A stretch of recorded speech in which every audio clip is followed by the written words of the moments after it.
ஆண்டவராகிய இயேசு கிறிஸ்துவின் நாமத்தில் வாழ்த்துகள். சங்கீதம் 73 ஆசாபினுடைய காரியங்களை குறித்து நாம் தியானித்தோம். ஆசாப் துன்மார்க்கருடைய வாழ்க்கையையும் தன்னுடைய வாழ்க்கையும் ஒப்பிட்டு பார்த்துவிட்டு அவர் புலம்பும் பொழுது, ஆண்டவருடைய பாதத்தில் காத்திருந்த பொழுது, கர்த்தருடைய வெளிப்பாட்டை பெற்ற பின்பு உம்மை அண்டிக் கொண்டிருப்பதே நலம் என்று சொல்லியும், பரலோகத்தில் உண்மை இல்லாமல் எனக்கு வேறு யாருண்டு, இந்த பூலோகத்தில் உண்மை தவிர எனக்கு வேறு விருப்பமில்லை என்று ஒரு முடிவுக்கு வந்ததாக இந்த சங்கீத பகுதியை முடித்ததை பார்க்கிறோம்.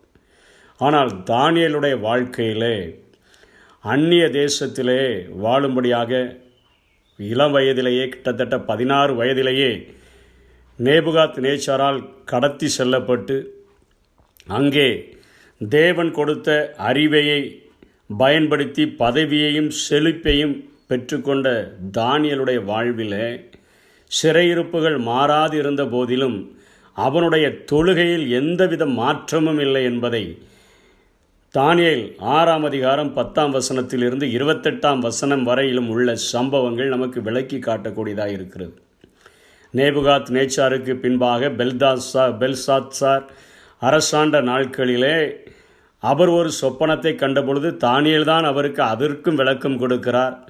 அன்றைக்கே இவர் அந்த ராஜ்யத்தினுடைய 3வது நபராக உயர்த்தப்பட்ட அந்த இரவிலேயே பெல்சாத்சார் அவர் கொலை செய்யப்படுகிறதை நாம் பார்க்கிறோம்.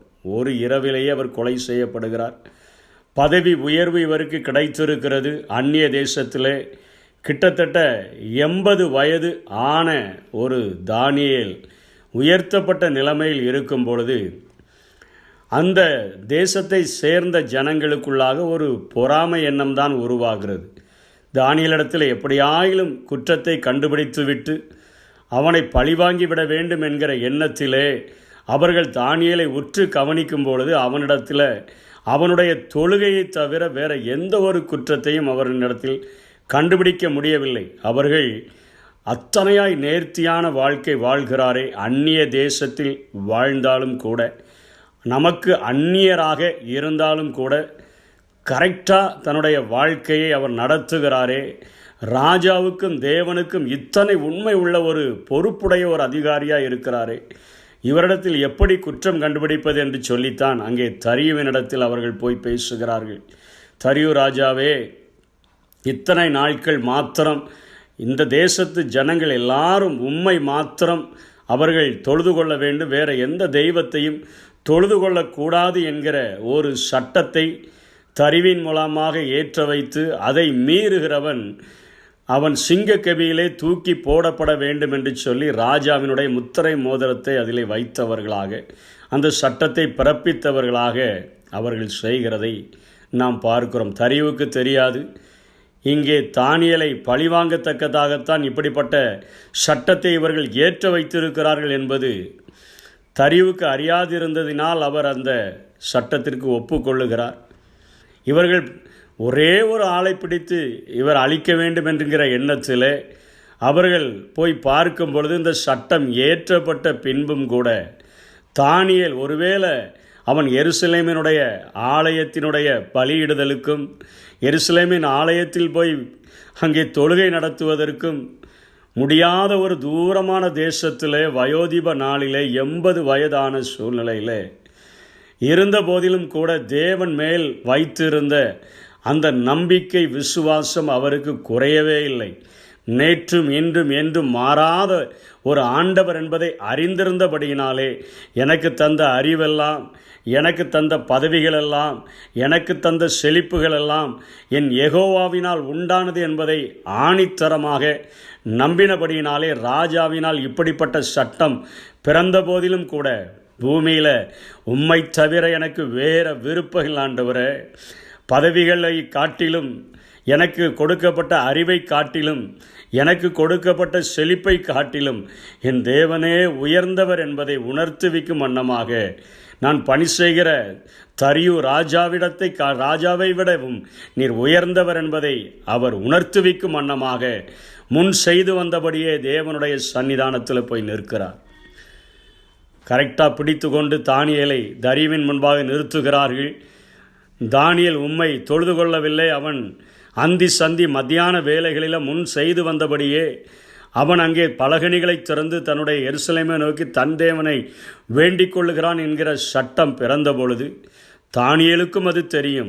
தன்னுடைய கழுத்துக்கு நேராக குறிவைக்கப்பட்டிருக்கிறது, தன்னுடைய ஜீவனுக்காக இப்படிப்பட்ட சட்டம் ஏற்றப்பட்டிருக்கிறது என்றாலும் கூட அவனுடைய முடிகள் நரைத்திருந்தாலும் அவனுடைய விசுவாசத்தில் ஒரு நரை கூட காணப்படவில்லை. அவனுடைய விசுவாசத்தில் அவன் எப்படி 16 வயதில் விசுவாச இளைஞனாக இருந்தானோ 80 வயதிலும் அத்தகையான விசுவாச வீரனாக இருந்தபடியினாலே ராஜாவின் சட்டம் எப்படியும் நிறைவேற்றி விடுவார்கள் என்கிற ஒரு காரியம் தெரிந்திருந்த போதிலும் கூட உறுதியாக தேவனை பின்பற்றுகிறதிலே, தேவனுக்கு ஆராதனை செய்கிறதிலே, தேவனுடைய பாதத்தை அண்டிக் கொள்ளுகிறதிலே, பூமியில் உம்மை தவிர எனக்கு வேறு விருப்பமில்லை என்கிற தீர்மானத்திலே உறுதியாக இருந்தபடியினாலே அவர் தூக்கி அங்கே சிங்கக்கவியிலே எரியப்படுகிறதை பார்க்கிறோம். சிங்கக்கவியிலே எரியப்பட்ட 80 வயது விசுவாச வீரனாகிய இளைஞனாகிய அவருக்கு முன்பாக, அந்த சிங்க இருதயம் கொண்ட அந்த தானியேலுக்கு முன்பாக சிங்கங்கள் ஒன்றும் செய்ய முடியவில்லை.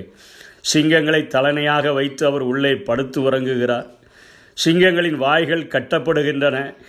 தரிவுக்கு இவர் அருமையாக தூங்குகிறார். தரிவுக்கு இரவிலெல்லாம் தூக்கமில்லை. இரவெல்லாம் தூக்கமில்லாமல் அதிகாலையிலே எழுந்து ஓடி வருகிறார்.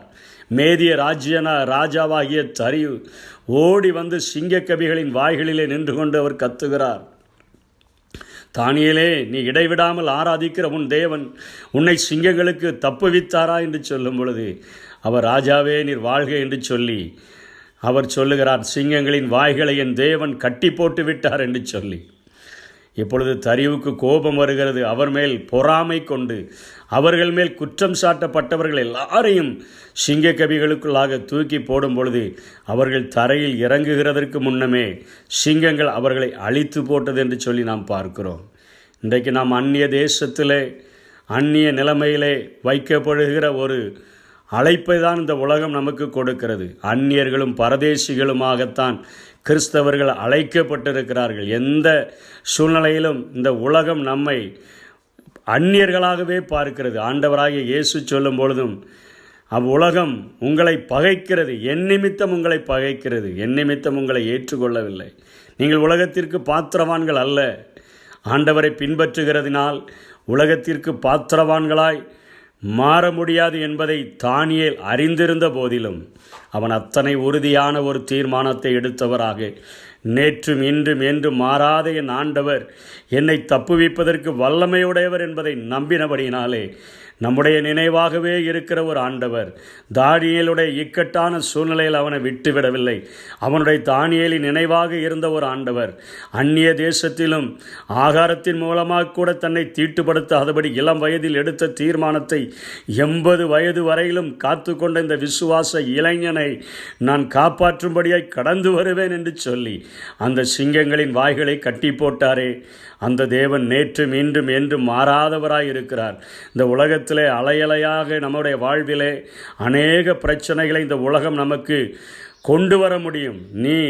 நாம் அவரை ஏற்றுக்கொண்டபடியினாலே உலகம் நம்மை பகைக்கும், நம்மை அந்நியர்கள் என்று சொல்லும், அந்நிய தேசத்தார் என்று சொல்லும். ஆனாலும் நம்முடைய விசுவாசத்திலே உறுதியாக இருந்தோம் என்று சொன்னால் மற்றவர்களை நாம் கம்பேர் பண்ணாதபடி நமக்கும் தேவனுக்கும் உள்ள உறவை மாத்திரம் நாம் சரியாக பார்த்து கொண்டோம் என்று சொன்னால் நமக்கு விரோதமாக எழுதப்படுகிற எந்த சட்டமானாலும், நமக்கு விரோதமாக தீட்டப்படுகிற எந்த சதியானாலும் அது நம்மை மேற்கொள்ளாதபடி ஜெயமுள்ள ஒரு வாழ்க்கையை இந்த உலகத்தில் வாழ முடியும். தேவனுக்கு பிரியமுள்ளவர்களாய் வாழ முடியும். அப்படிப்பட்ட அந்த பிரியமுள்ள ஒரு வாழ்க்கை நம்முடைய வாழ்விலே அறிவை மாத்திரமல்ல, நம்முடைய வாழ்விலே உயர்வையும் அது இன்றைக்கும் கட்டளையிடக்கூடியதாக இருக்கிறது.